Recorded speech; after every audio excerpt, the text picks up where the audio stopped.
All right, everyone. So it's been called Joe Biden will be the next president of the United States. If you'll notice, I am not ecstatic by this. I would equate, this election to someone was going to be swinging an axe at you, and then at the last second, you get them to switch to a bat. Now, the bat is, preferable to the axe. It's not going to be lethal, but, the bat's still going to hurt, it's still going to knock you down, and you're still going to have to recover and move forward from it. So I do not consider Joe Biden becoming the next president. I don't think that that's necessarily the greatest thing in the world. It is better than Donald Trump, and that is what is important. On the presidential end, we did what we could this election. I think that there are a lot of takeaways from this. I think that we saw many flaws from the strategy going forward, being put forward by the Democratic Party. I think that before the election, it was up in the air. Can Biden get away with just not campaigning? Can he have this landslide victory because just based on Trump's incompetence? I think we saw that wasn't the case. That you need to, when you're running, you need to offer something to people. You need to give people something to be excited about. Joe Biden did not do that, and he literally almost lost to one of the most beatable candidates in history. And we also saw that it seemed that down ballot races were hurt by Joe Biden being at the top of the ticket, or at the very least, by Joe Biden not giving people something to get excited about. I think that we can see this in a few different areas. I think in Florida, this is where it's most clear, or one of the areas where it's most clear. Joe Biden lost Florida. The minimum wage, a $15 minimum wage, also passed in Florida with pretty good numbers. I think it was 60% of the vote. There is a disconnect there. There's a disconnect when Joe Biden was running on a $15 an hour minimum wage, and he still loses that race when even though the majority of Floridians wanted that to happen. Now, obviously, there's going to be a lot of people who will vote on other things than just the minimum wage, but it shows, and we see this across the country. Progressive ballot measures just one across the board. We see exit polling that also, just really cements that they want progressive policies. Joe Biden did everything he could to separate himself from these progressive policies. He basically refused to say any specific policies that he's running on, which has led a lot of people to believe what exactly is he going to do once he enters office. I do think that he's going to be better than Donald Trump. Don't get me wrong. I think that he's going to probably hopefully get us back in the Iran deal. Hopefully get us back in the Paris Climate Accords. I think that there are things that he's going to do that will probably be good. Don't hold your breath on him pulling us out of Iraq, Syria, Afghanistan. I hope. Insane if we are in those wars for another 4 years, but I really hope so. But I think that we got to understand the reality. Now, we should do everything we can to get Biden to pull out of those wars and to do all the other progressive things that we need to support a Medicare for all system. But because these things are necessary to push for something closer to a Green New Deal than what his climate plan is putting forward. But I think that we see Republicans are going to maintain, likely, now all of this, I'm acting under the assumption that Republicans are going to maintain the Senate. I think that that's basically a done deal at this point. I think that is going to hurt any real progressive change happening in this country. And if you remember back in the primaries, that was one of the things that Joe Biden ran on. He would say, hey, you want me because I can help the Senate win. Not these progressives, Bernie, he's too left. The Senate, we're not going to be able to get the Senate if Bernie's at the top of the ticket. Well, let's see how that turned out. We lost seats in the House, and we didn't get the Senate. So Joe Biden was just wrong about that. And I can guarantee that Bernie Sanders would have done better. We have the polling for this. Say what you will about polling, but it showed Bernie doing better than Biden with Trump supporters and with independents. I think there's no question that Bernie would have done better than Joe Biden because he would have, especially in the time that we're in right now, when there's so much strife, when there's, we have more people, in the streets protesting than we've ever had, in the history of this country, numerically or nominally. And so this is a time we're in a pandemic, and you don't have the Democratic Party, who ostensibly cares about, giving people more access to healthcare. You don't have this party running on increasing access to healthcare. You're not running on Medicare for all, making sure that everybody has access to healthcare, making sure that when there is a vaccine, that everybody's going to have access to that vaccine.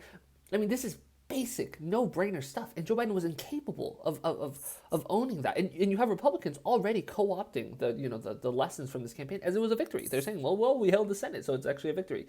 And I hate to say it, but to some degree, they're not wrong in that regard. Republicans can get away with just obstructing and not passing anything, and that's a conservative agenda to some degree. And so I think that this is not good. I think that okay. So what are some things that we need to do going forward? We can armchair quarterback all day, but also I just want to point out my prediction. I was right. I said that Joe Biden would win by a little bit electorally. I didn't think it was going to be a blowout. I didn't think that Trump was going to win. I thought that he was going to win by a little bit. So prediction: No biggie.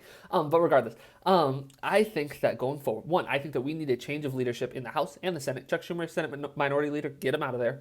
Nancy Pelosi, Speaker of the House, get her out of there. These are, and one of the reasons I'm not so confident about Chuck Schumer removing him as Senate Minority Leader. Nancy Pelosi, I think there's a good chance that she will no longer be Speaker of the House, because you have the progressive wing of the party, my people. You have these people very unhappy with Nancy Pelosi, but you also have the more moderate establishment end of the party unhappy with Nancy Pelosi because they think that she gave too much room to the progressives, to AOC, to Ilhan Omar. I think that that's ridiculous, but that is what these moderates are saying. So I think that Nancy Pelosi is going to have a very hard time maintaining her speakership.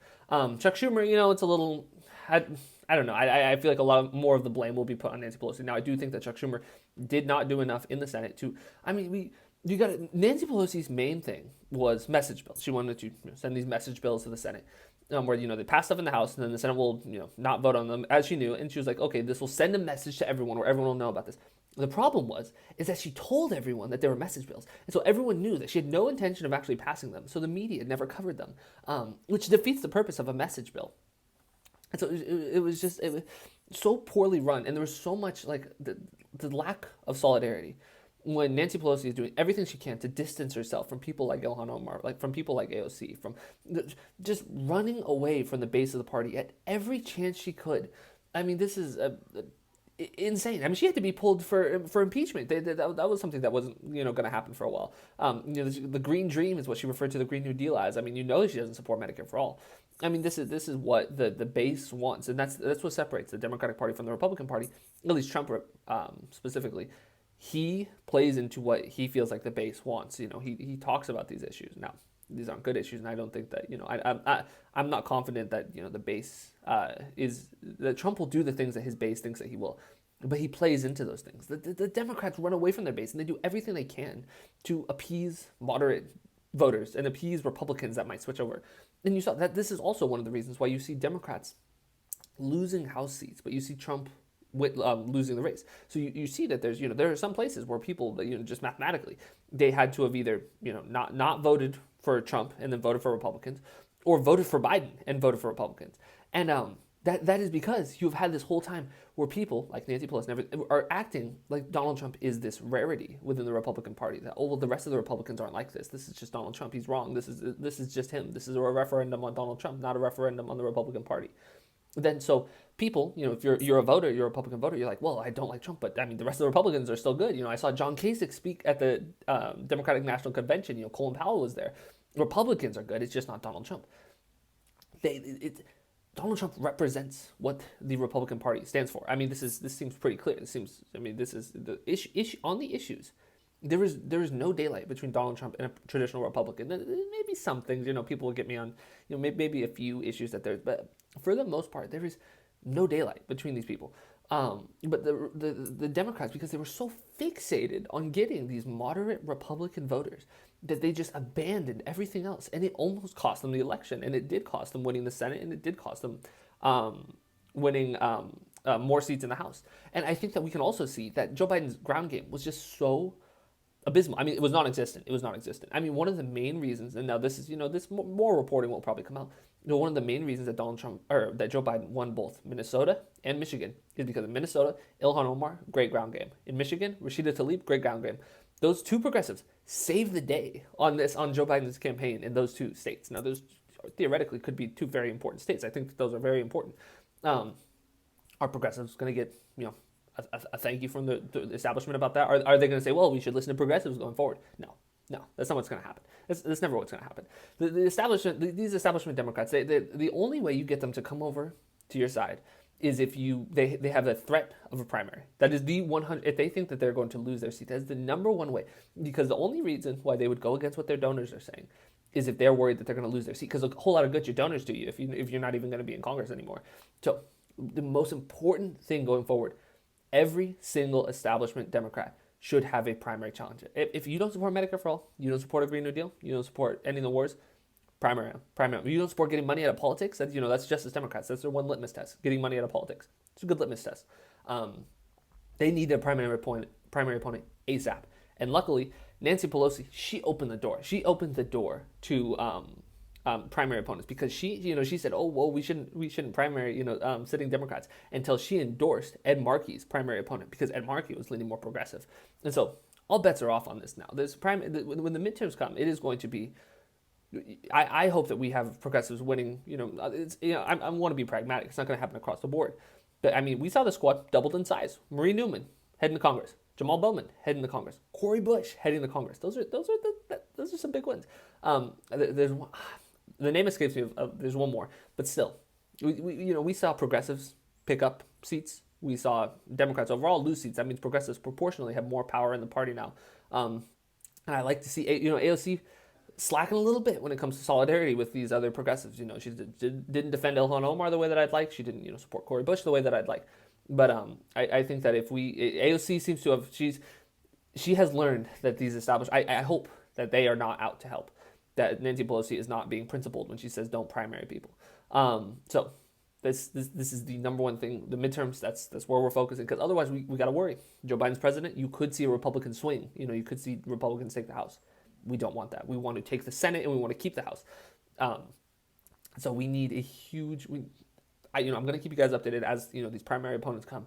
But that's what we need. We need to primary these across the board, and don't let anyone say that, oh, it hurt the Democrats. It hurt it's actually that we went too far left. There's no evidence for what these people are saying, that the people going too far left is why we lost. Is that why we lost Florida? Is that why? Because minimum wage won in Florida.